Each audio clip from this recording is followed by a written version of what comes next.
It was the 14th of March, 1969. The Santa Monica Civic Auditorium held 3,200 seats that night, and by 7:43 in the evening every one of them was filled. The lobby still smelled of cigarette smoke and the particular sweetness of spilled cola when the last of the crowd pushed through the doors and found their places.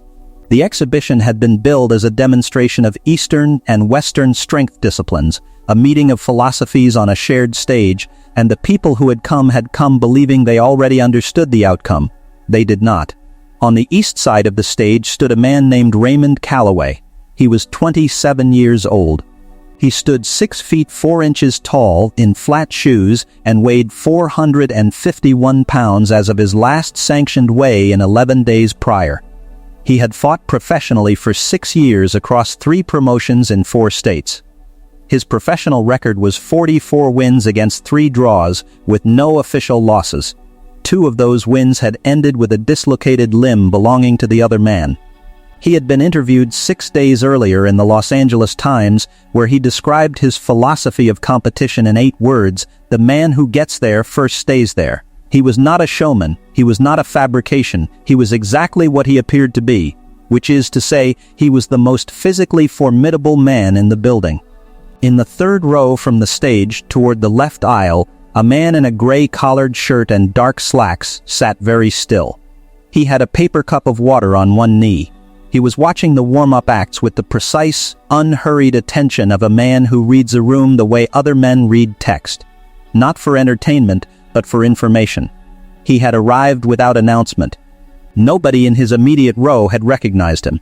He weighed 140 pounds. In 9 seconds, by the particular mathematics of that evening, the largest man in that building would lower himself to the floor and ask, not with anger and not with theater, for what was happening to him to stop.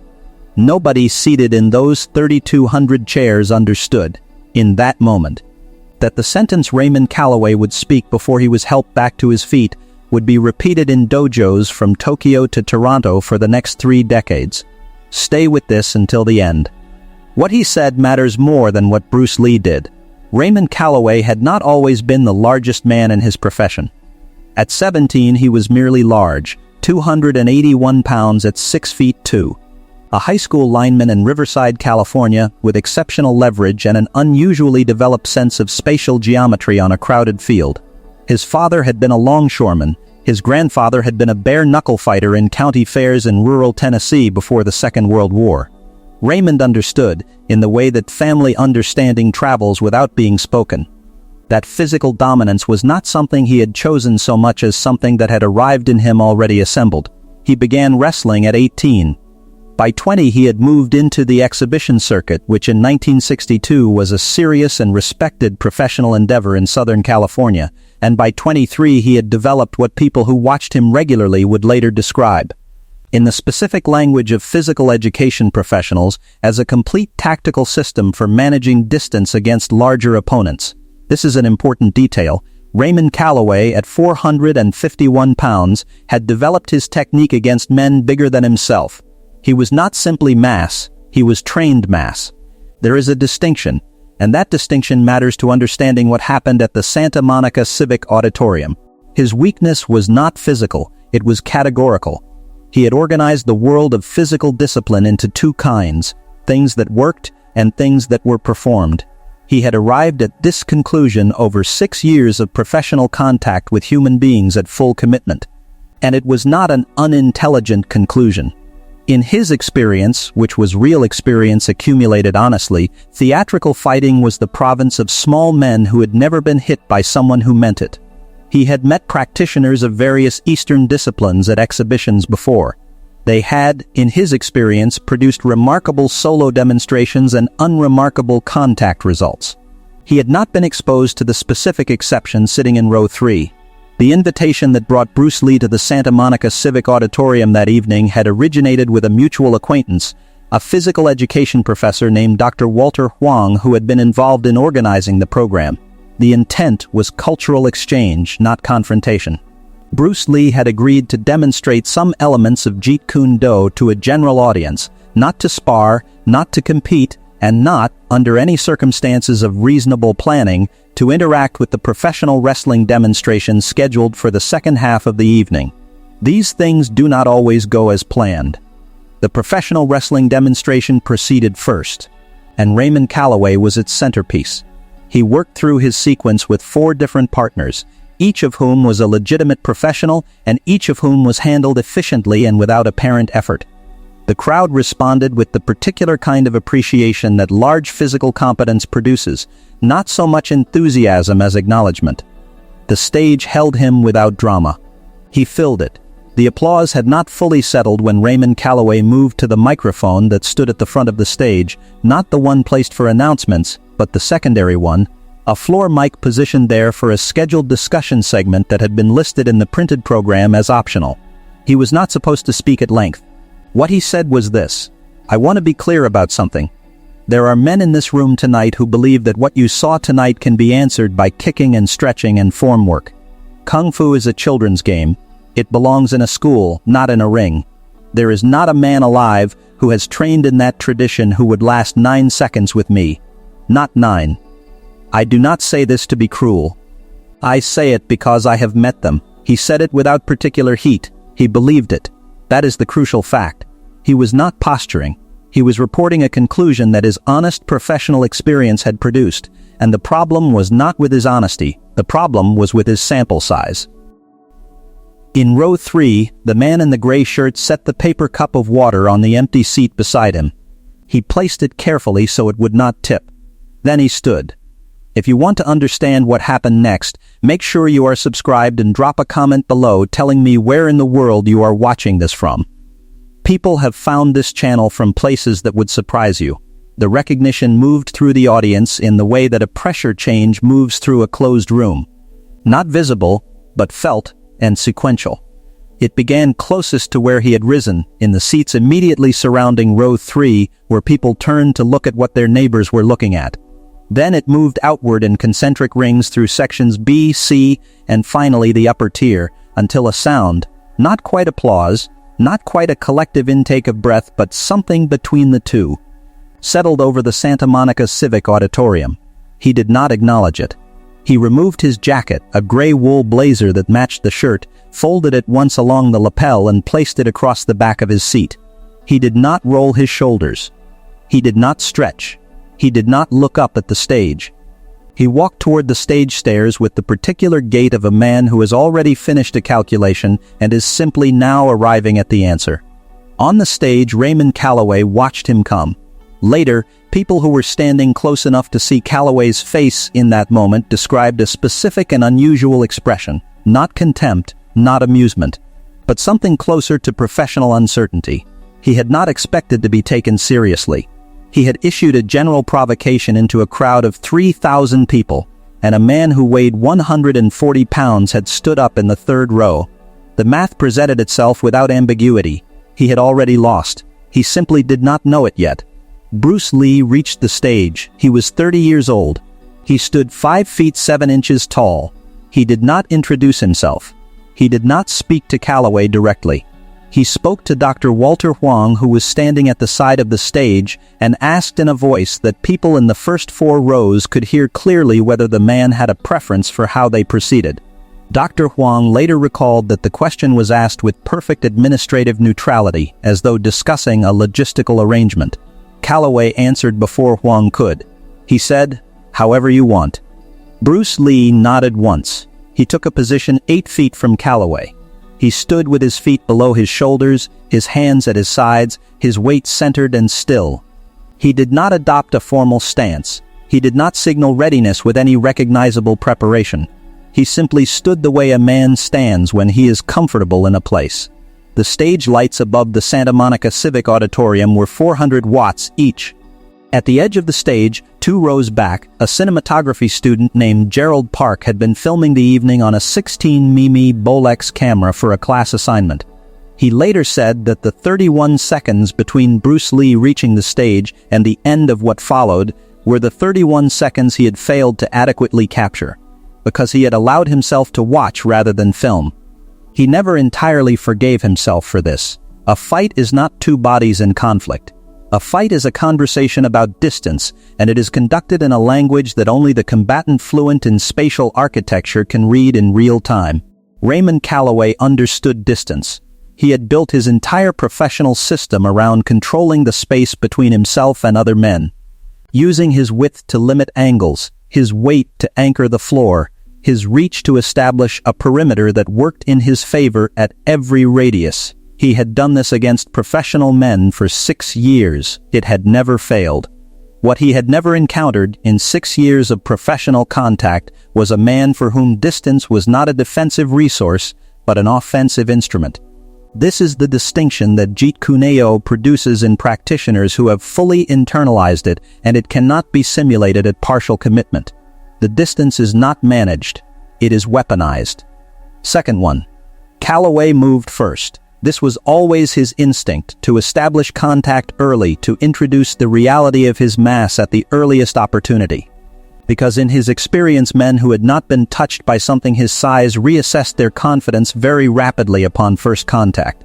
He covered the 8 feet between them in a single stride and a half, and reached for Bruce Lee's left shoulder with his right hand. The hand found nothing. Not because Lee had retreated, he had moved precisely 4 inches to his left. A displacement so small it was visible only to the people in the immediate front rows, but because the reach had been read 0.3 of a second before it arrived, and the 4 inches were exactly and only the 4 inches necessary. Nothing more. Gerald Park, reviewing his footage later, noted that the movement was so contained it was nearly invisible at 12 feet. Second 2. Calloway reset. This was the first moment at which his professional instinct registered that something was operating at a level outside his prepared taxonomy. He had encountered fast men before. Fast men moved back or sideways and created space they hoped to work from. This man had neither created space nor occupied it. He was still 8 feet away. Second 3. Calloway moved again. This time he committed more fully, dropping his weight forward and leading with both arms in a clinching motion that had ended every competitive engagement in which he had ever successfully deployed it. His arms found each other. His grip closed on itself. Bruce Lee was 3 feet to his right, having redirected rather than retreated. Moving not away from the pressure but along the edge of it with a precision that several people in the audience later described, independently of one another, as appearing completely without effort. At this point, the tournament director, a man named Harold Sisk, who had organized martial arts and wrestling exhibitions in Southern California for 11 years, placed both hands flat on the table at the stage's edge and did not move them again for the remainder of the encounter. He said later, in a written account published in a small circulation martial arts newsletter in 1974, that he had recognized within 3 seconds that he was watching something he had no framework for processing in real time, and that his instinct had been to hold himself very still, as though stillness would help him see more clearly. Second 4. There was a pause. Calloway turned to relocate. The crowd was silent in the specific way that crowds go silent when they are processing something that has not matched their expectation of what was about to happen. A woman in the 7th row later described the silence as feeling like the silence after a question is asked that nobody in the room can answer. Second 5. Bruce Lee moved. Not toward Calloway directly, this is the crucial mechanical point, but into the geometry of where Calloway's balance was least distributed. Calloway's weight, after 2 committed forward lunges that had found no purchase, was settled heavily on his left side. This was not an error, it was a consequence.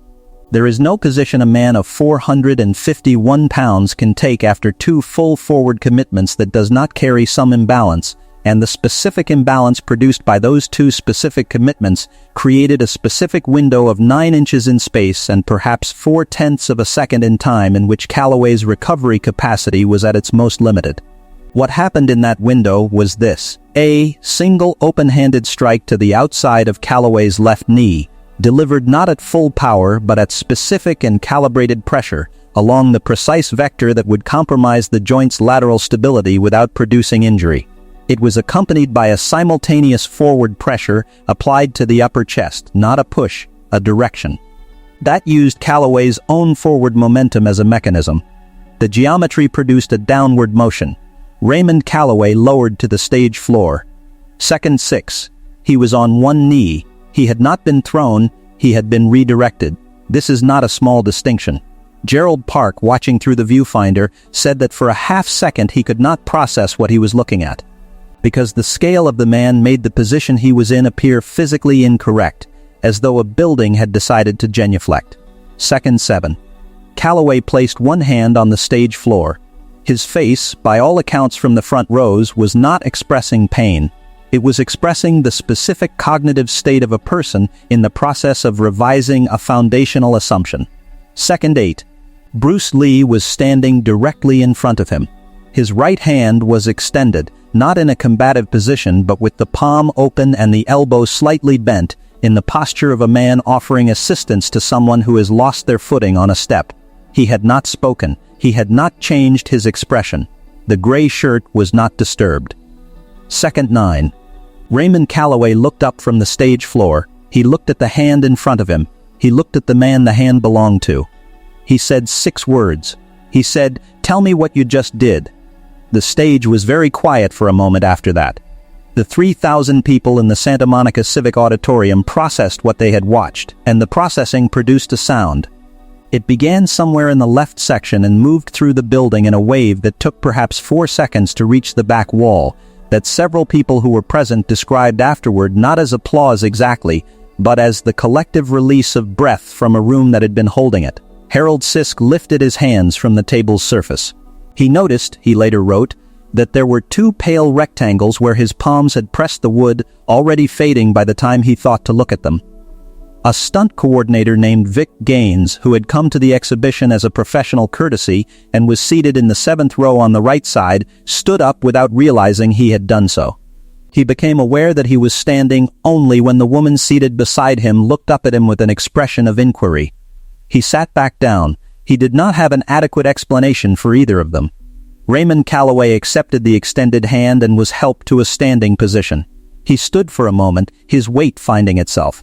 He was a man of significant professional dignity. 6 years of serious work had earned him that, and what happened next revealed something about the quality of his character that the physical events of the preceding 9 seconds had not. He did not look away. He did not recalibrate his expression into one of managed indifference. He asked his question again, with the same directness and without embarrassment, what had been done and how and why had it worked. Bruce Lee answered him. He spoke for approximately 4 minutes, using the flat of his own hand against Calloway's forearm to illustrate 3 specific geometric principles. He spoke about leverage not as a concept but as a specific calculation of angles. He spoke about momentum as a resource that belongs to whoever arrives first to the conversation about where it goes. He spoke without condescension and without the cadence of a man reciting something he has said before. The people in the first 6 rows who could hear the exchange clearly were unanimous in subsequent accounts. On this point, the 4 minutes felt like a private tutorial delivered to an audience of 1. Calloway listened to all of it. He asked 2 follow-up questions, both specific and technical. When Bruce Lee had finished, Calloway was quiet for a moment. Then he said, loudly enough that the front rows could hear, "I owe you a public correction. I was wrong about what I said." That was the fork in the road. He had reached it and he had taken the harder path, in front of 3,000 people without hesitation. This is the detail that gets dropped when the story is retold in the decades that follow, not what was done to him, but what he chose to do afterward, and how quickly he chose it. Bruce Lee nodded. He retrieved his jacket from the 3rd row seat. He put it on. He folded nothing this time. The jacket went on directly, which later struck at least one witness as the subtlest possible form of signal. The formality of the situation, in Bruce Lee's private calculus, had passed. He walked back up the left aisle toward the exit. He had arrived without announcement and he left the same way. Dr. Walter Huang moved to follow him and caught him at the lobby door. He placed one hand briefly on Bruce Lee's left shoulder, not to stop him but to confirm, in the wordless language of those who have just witnessed something, that he was real and that it had happened. Bruce Lee did not stop walking. He was through the door before Huang's hand had fully settled. The lobby was empty. The floor was tile. The light was flat and institutional. Indifferent in the way that lobbies are always indifferent, and outside the thick glass of the auditorium's front entrance, traffic moved on Pico Boulevard with absolute disregard for what had just occurred 14 feet behind the glass. The story spread the way stories spread when they are too specific to be invented and too extraordinary to be believed without corroboration. It moved first through the immediate network of people who had been in the building, from Harold Sisk to his counterpart in the San Fernando Valley, from Vic Gaines to 3 colleagues at the production company where he worked, from the woman in the 7th row to her brother-in-law who ran a boxing gym in Culver City. In each telling it grew slightly different. The duration varied. Some accounts said 6 seconds, others 11. The venue migrated in certain retellings to the campus of UCLA. One version that circulated in the Northern California judo community placed the encounter outdoors, at a park in Burbank, in summer. These are the natural mutations of oral history. A story that travels on memory rather than documentation collects the distortions of every person through whose recall it passes. The number of witnesses expands. The size of Callaway in some versions reaches 500 pounds. In a few accounts that appeared in martial arts publications through the 1970s and 1980s, the story is compressed to its most mythological form. A giant was disrespectful, and Bruce Lee made him sit down, and then he left. What is lost in the compression is the question Callaway asked. Tell me what you just did. Not, how did you do that? Not, what happened? What did you just do? As a verb, as an act with a name and a mechanism that could be located in a coherent physical discipline and understood by a man willing to learn. It is, on reflection, the most intelligent sentence that could have been produced in that moment, and it is the sentence that revealed what kind of man Raymond Callaway actually was beneath the credential stack of 6 professional years and 451 pounds. Vic Gaines, who went on to a long career coordinating action sequences for major productions, was interviewed in 1997 for a retrospective publication on the history of martial arts in American cinema. He was asked about the most significant thing he had ever witnessed in a physical context. He did not answer immediately. He described the Santa Monica Civic Auditorium. He described the 8 feet of initial distance. He described the 9 seconds. And then he said this: "What I remember most is that after it was over, the room felt like a classroom. Not like a competition. Nobody lost anything in that room. Something was demonstrated, and then someone asked to be taught, and that was it." Raymond Callaway continued wrestling professionally for 3 more years before transitioning to coaching. He is reported to have introduced elements of distance management theory derived from his own study of Jeet Kune Do principles into his coaching curriculum, though the degree to which he maintained that attribution publicly is unclear. He gave one known interview in which he mentioned the Santa Monica encounter in 1983 to a regional sports magazine. He was asked what he had taken from the experience. He said, "I learned that the most dangerous thing a man can own is a closed conclusion." The story of 9 seconds in the Santa Monica Civic Auditorium is, in the end, a story about the limits of an honest man's sample size. Raymond Callaway had made a truthful accounting of everything he had experienced, arrived at a conclusion that his data supported, and stated it publicly. The problem was not with his reasoning. The problem was that his data set had a gap in it the size of one particular man in a gray collared shirt sitting in the 3rd row on the left side. There is a lesson in this that applies at a considerable distance from the Santa Monica stage. In the workplaces and conversations and quiet, private certainties where most of us do our operating, the conclusions we have earned through our genuine and hard-won experience are not the same thing as the complete picture. The gap between those two things is exactly the width of the thing we have not yet encountered. Bruce Lee never told the story. There is no known account in which he referenced the evening at all. He returned to his work. He taught. He built. He continued, as he always continued, with the specific forward momentum of a man who does not require the acknowledgement of others to confirm that what he understands is real. The man in the gray shirt walked through the lobby and into the parking lot and into a Tuesday night in March 1969, and the traffic on Pico Boulevard continued moving in both directions, and the air smelled of asphalt and someone's engine running too rich, and none of it had changed at all. It never does. If this is the kind of story that makes you sit forward in your chair. The next episode will do the same thing. we will be looking at the afternoon in 1972 when an undefeated Soviet combat instructor arrived on the set of Enter the Dragon and made the specific mistake of believing that what he had heard about the man he was about to meet was an exaggeration. He found out in front of 11 witnesses that it was not. That episode is coming, and it is worth staying for. Leave a comment below. Tell me what you took from Raymond Calloway's question. Tell me where you are watching from. The conversation in the comments on this channel is one of the things that makes it worth building.